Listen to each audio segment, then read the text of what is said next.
Right then, so what I'm going to show you now is we have got our monster. Okay, we've got our monster cell, we've got a basic body, I've got a little bit of a hole coming out here, and we've got the head attached. So it's all pretty reasonably secure.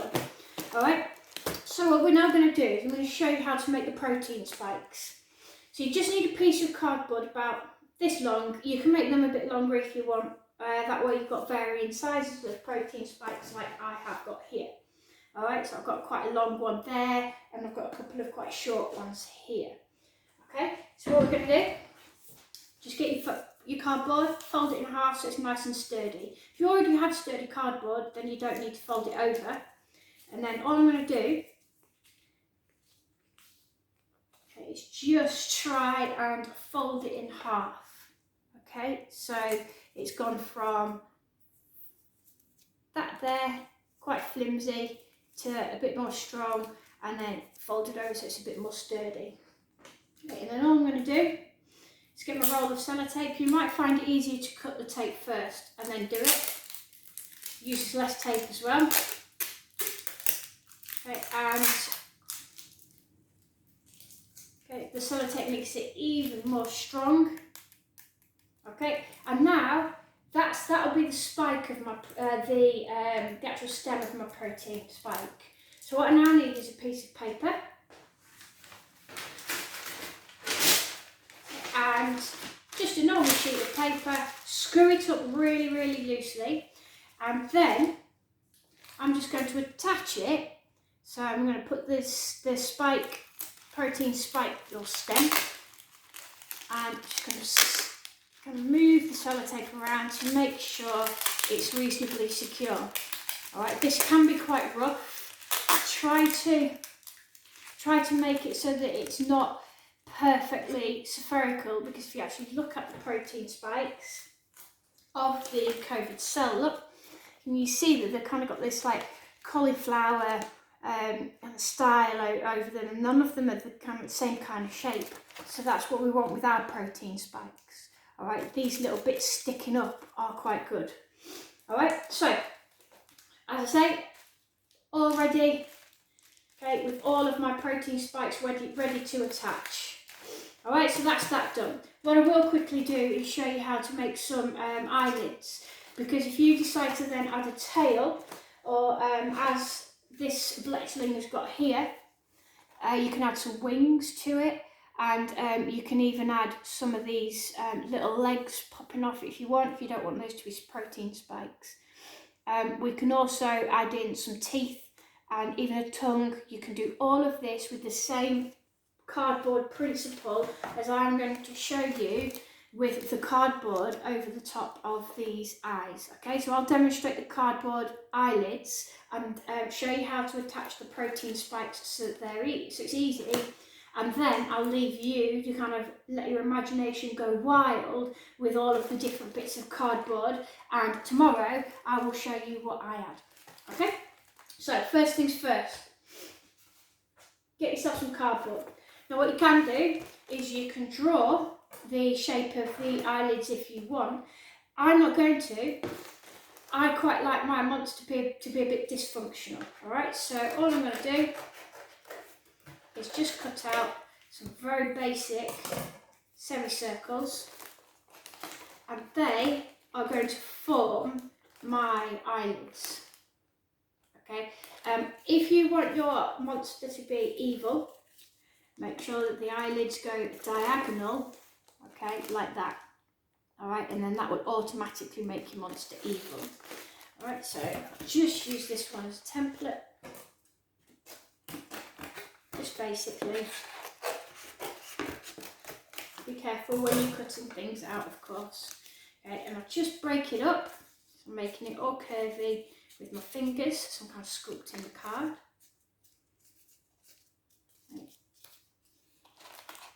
And again, I'm going to make mine quite evil. I'm going to cut myself about 10 bits of sellotape, varying lengths.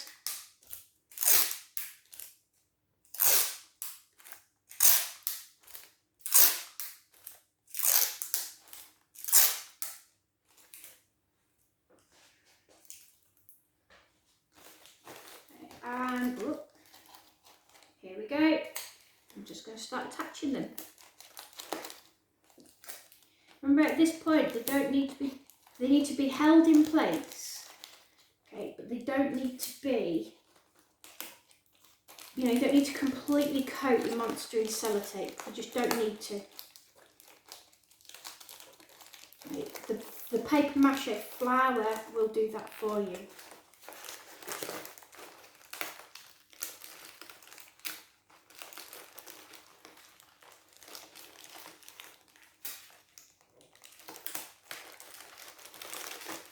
So I'm just going inside of the eyebrows now. Again, even this is now starting to attach, secure the eyes in a bit more as well. This step does need a bit more sellotape than just attaching the rest of the body, because you need to make sure that it stays in the shape that you want it to go in. There's no point in moving around, because when it comes to the flower, it will make it very hard for you to actually paper mache. So don't worry too much if this takes you a bit of time.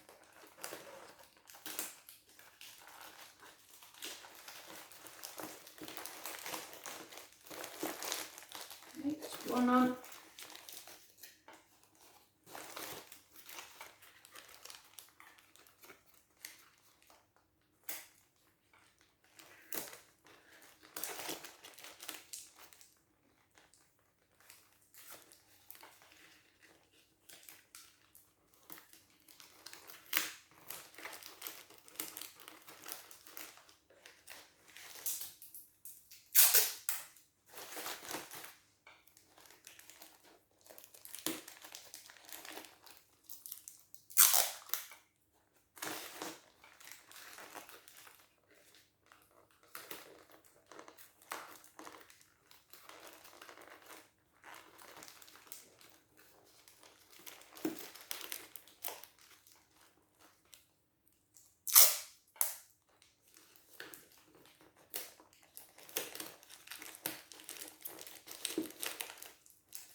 Okay, so I'll secure this a little bit more shortly because this one's a bit wobbly.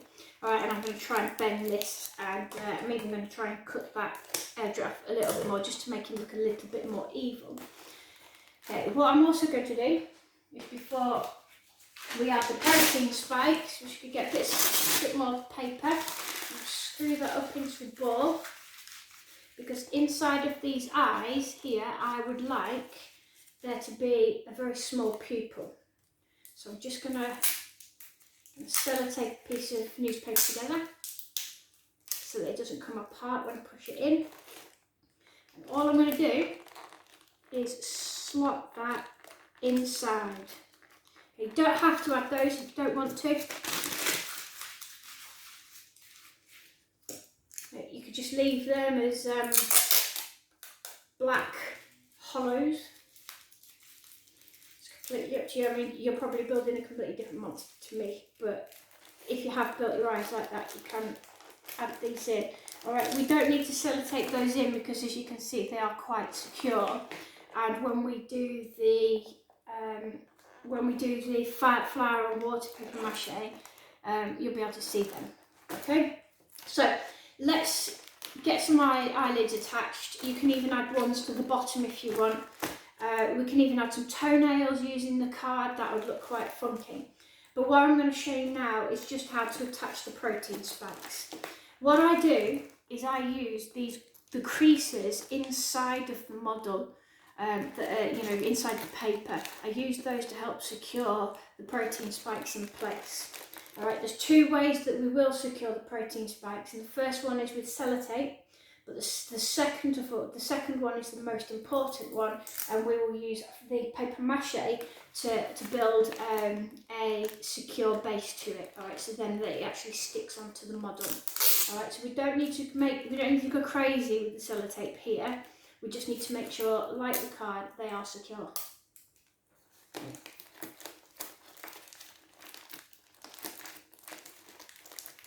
so that one there, if I pulled it really hard, it would come out.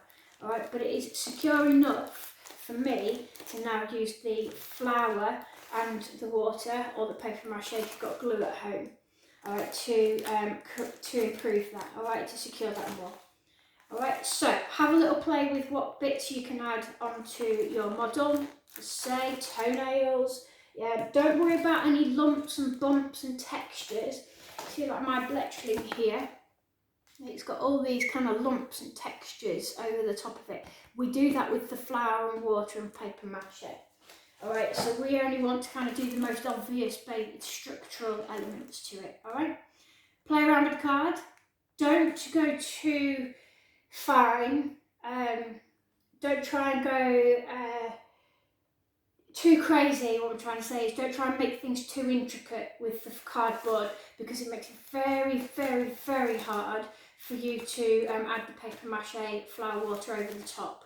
Alright, so anything like hair, if you want some spikes of hair coming off your monster, then leave those. I can show you how to add that at the end, or you can just drop me a message. Little things like toenails, good. Teeth, brilliant. Maybe a tail, if you've got some strong bit of card, you could even add that with the newspaper as well. Alright, so have a little play. I'll see you tomorrow when we paper mache with flour and water.